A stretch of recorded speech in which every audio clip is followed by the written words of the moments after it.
Buenas noches, soy Diana María Torres Castillo, estudiante de sexto semestre de Administración, vivo en la ciudad de Cali. El día de hoy vamos a hablar de un tema muy importante, el salario y sus elementos constitutivos. El salario es la suma de dinero y otros pagos en especie que recibe de forma periódica un trabajador de su empleador por tiempo de trabajo determinado por la realización de una tarea específica.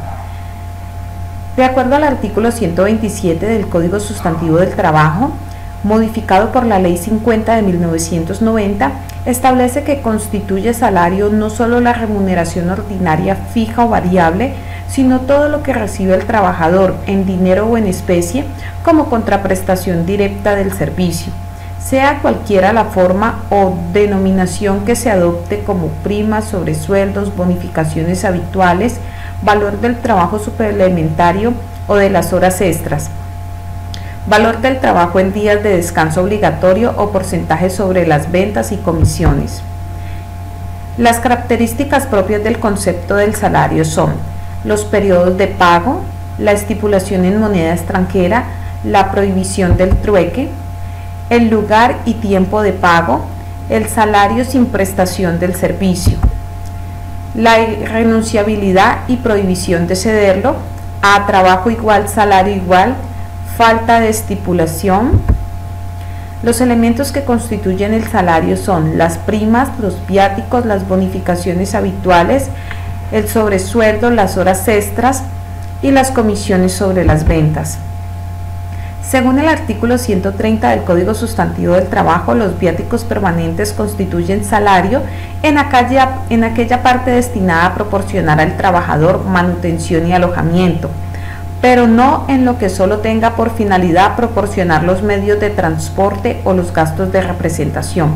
Los viáticos accidentales no constituyen salario en ningún caso y son aquellos que se dan con motivo de un requerimiento extraordinario, no habitual o poco frecuente. El salario y sus elementos constitutivos: no constituyen salarios las prestaciones sociales, las prestaciones extralegales, los pagos de gestión y las primas de mera liberalidad. Los viáticos accidentales, el auxilio de transporte, aunque es importante tenerlo en cuenta para la liquidación de las prestaciones sociales, en este caso sí debe incluirse sobre la base de liquidación.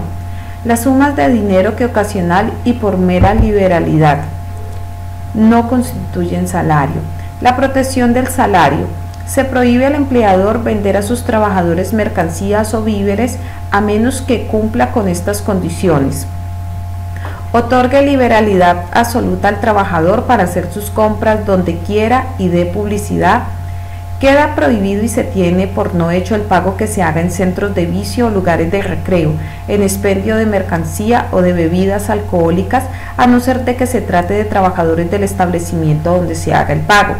Según el artículo 149 del Código del Empleador, no se puede deducir, retener o compensar suma alguna del salario sin orden suscrita por el trabajador para cada caso o sin mandamiento judicial. Ahora hablaremos del salario mínimo.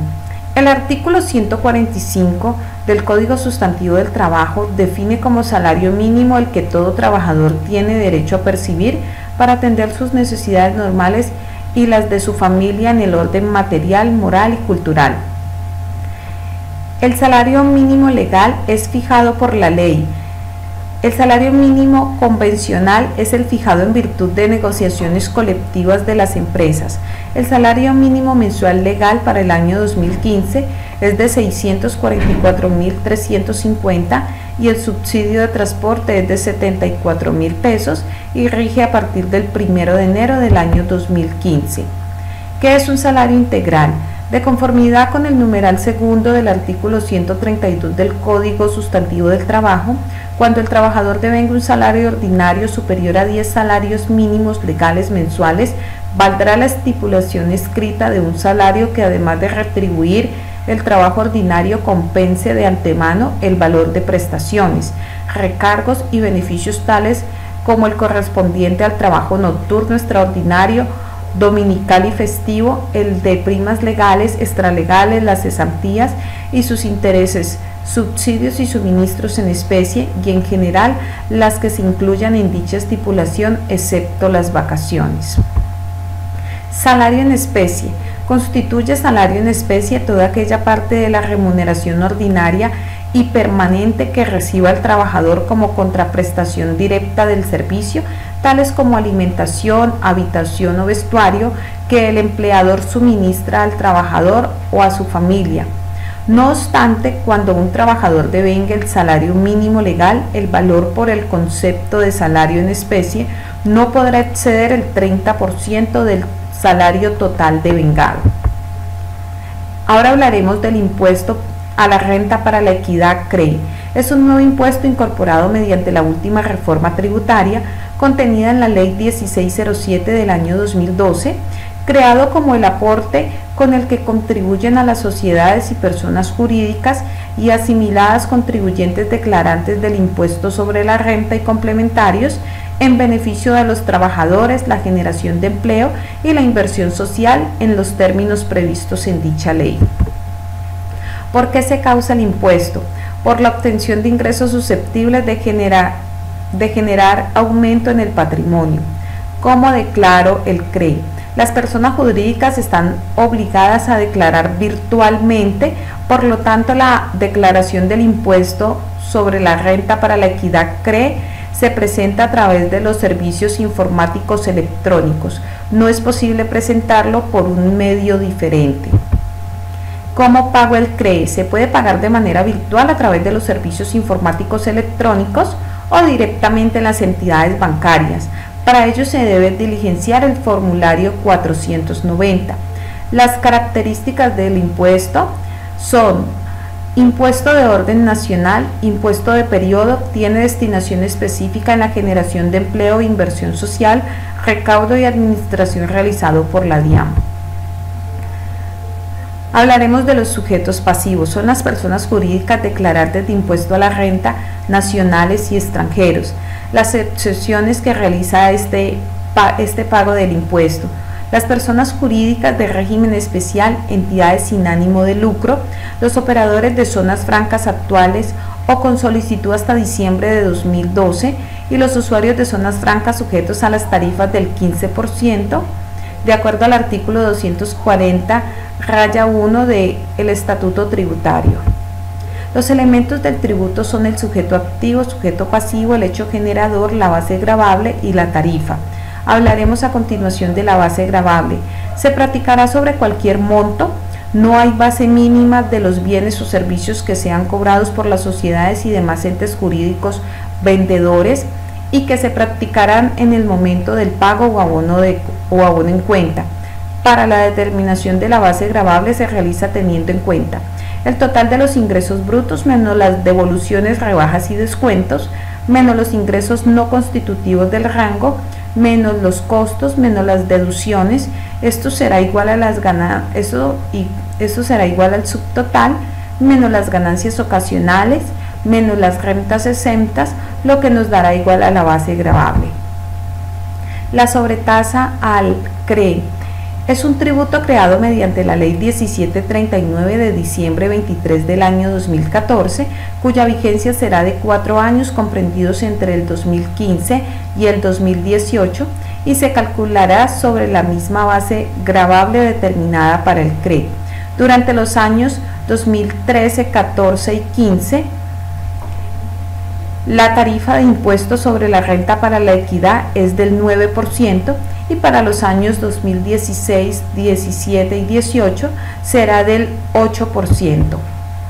La destinación específica del 9% se realiza, el 8% se divide en 2.2% para el Instituto Colombiano de Bienestar Familiar, 1.4% va destinado al SENA, 4.4% al Sistema de Seguridad Social de Salud, el 1% restante, el 30%, se va para las instituciones públicas de educación superior, 30% para la nivelación UPC régimen subsidiado de salud y el 40% restante es un incentivo para el sector agropecuario.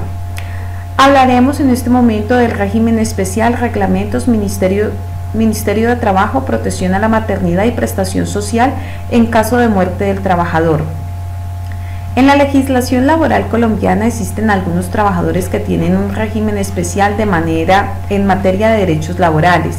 Ellos son básicamente las empleadas de servicio doméstico, quienes según sentencia T372 de 1998 no podrán tener una jornada superior a 10 horas diarias, tienen derecho a descanso remunerado de domingos y festivos, tienen derecho a un salario mínimo, prestación social, seguridad social, vacaciones e indemnización por despido, entre otros. ¿Qué trabajadores no se consideran del servicio doméstico? No son del servicio doméstico los empleados que prestan sus servicios dentro de una empresa, club social, establecimiento comercial, colegio, hacienda y en general unidad de explotación económica, aunque sea empresa sin ánimo de lucro. Los trabajadores que cumplen actividades preferentes de celaduría en fincas, casas de recreo, carecen del carácter de trabajador doméstico y se rigen por el sistema ordinario. El empleo a menores de edad. Son menores de edad las personas que no han cumplido los 18 años de edad. La presunción del contrato de trabajo con los menores. La prestación de servicios hecha por menores de edad en beneficio de terceros se presume regida por contrato de trabajo siempre y cuando las actividades que desarrollen estén orientadas a la explotación económica, es decir, representen un lucro al empleador. El reglamento interno de trabajo. El empleador debe publicar en cartelera de la empresa el reglamento interno de trabajo. Todo empleador que tenga más de 5 empleados de forma permanente en empresas comerciales, más de 10 en empresas industriales o más de 20 en empresas ganaderas, agrícolas, forestales, en empresas mixtas, la obligación de tener un reglamento de trabajo existe cuando el empleador ocupa más de 10 trabajadores. La protección a la salud y a la seguridad en el trabajo. Los empleadores deben precaver la ocurrencia de accidentes y enfermedades utilizando para ello mecanismos de prevención con énfasis en las condiciones de trabajo. En el caso que suceda un accidente o se presente una enfermedad, tiene la obligación de atender al trabajador y facilitar la asistencia por parte de la seguridad social y eliminar o controlar los agentes nocivos para la salud. Los programas de salud ocupacional. Toda empresa o empleador tiene una obligación específica que consiste en responder por la ejecución del programa permanente de salud ocupacional en los lugares de trabajo. El incumplimiento de la ejecución de este programa es sancionado por las autoridades de trabajo con multas sucesivas diarias de 200 salarios diarios mínimos sin exceder 10.000 salarios diarios mínimos hasta cuando cumplan con las obligaciones, sin perjuicio de que se aumente el grado de riesgo de la empresa.